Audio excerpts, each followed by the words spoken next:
ನೋಡಿ, ಒಂದು ಸ್ವಾಭಾವಿಕ ಸಂಖ್ಯೆಯ ವರ್ಗದ 3 ಪಟ್ಟನ್ನ ಅದೇ ಸಂಖ್ಯೆಯ 4 ಪಟ್ಟಿಂದ ಕಳೆದ್ರೆ 55 ಬರಬೇಕು.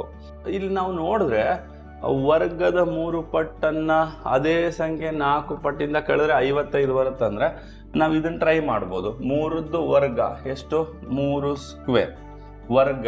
ಓಕೆ, ಆ ಸಂಖ್ಯೆ ವರ್ಗ ಆಪ್ಷನ್ ಎ ಅಂತ ತಗೊಂಡ್ರೆ ಇದ್ರದ್ದು ವರ್ಗ ಅಂದ್ರೆ ಎಷ್ಟು? 9. 3 9. ಇದರ 3 ಪಟ್ಟನ್ನ ಅಂದ್ರೆ 27.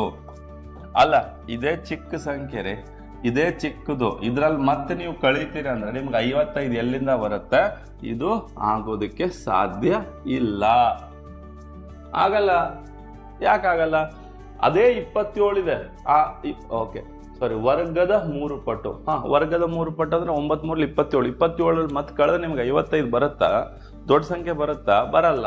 ಹಂಗಾರೆ ಇದು ನೋಡಿ, 6 ಸ್ಕ್ವೇರ್ ಅಂದ್ರೆ 36. 3 ಪಟ್ಟು ಅಂತಂದ್ರೆ 108. ಇದರಲ್ಲಿ ಆ ಸಂಖ್ಯೆಯ 4 ಪಟ್ಟು. ಈ ಸಂಖ್ಯೆ ಎಷ್ಟಿದೆ? 6 ಇದೆ. 6ದ 4 ಪಟ್ಟು. 6ದ 4 ಪಟ್ಟು ಅಂದ್ರೆ 24ನ್ನ ಕಳೆದ್ರೆ ಎಷ್ಟು ಬರುತ್ತೆ? 86 ಬರುತ್ತೆ. ನಮಗ್ ಬರಬೇಕಾಗಿದ್ದು 55. ಸರಿ, ಇದನ್ನ ಟ್ರೈ ಮಾಡೋಣ. ಯಾವುದೇ ಒಂದು ಸ್ವಾಭಾವಿಕ ಸಂಖ್ಯೆ ಇದೆ ಅಂತ, ಯಾವುದೋ ಒಂದು 5. ಆ 5ರ ವರ್ಗ ಅಂತಂದ್ರೆ 5 5 25. ಇದರ 3 ಪಟ್ಟು ಅಂತಂದ್ರೆ ಅದು 75. ಈ 75ರಿಂದ ಅದೇ ಸಂಖ್ಯೆ ಯಾವುದು? ಈ 5. ಇದೇ ಸಂಖ್ಯೆ ಯಾವುದು? 5. 5ರ 4 ಪಟ್ಟನ್ನ ಕಳೆದರೆ 5 4 ಪಟ್ಟು ಎಷ್ಟು? 20. 20ನ್ನ ಕಳೆದರೆ ಉತ್ತರ 55 ಬರಬೇಕಂತೆ.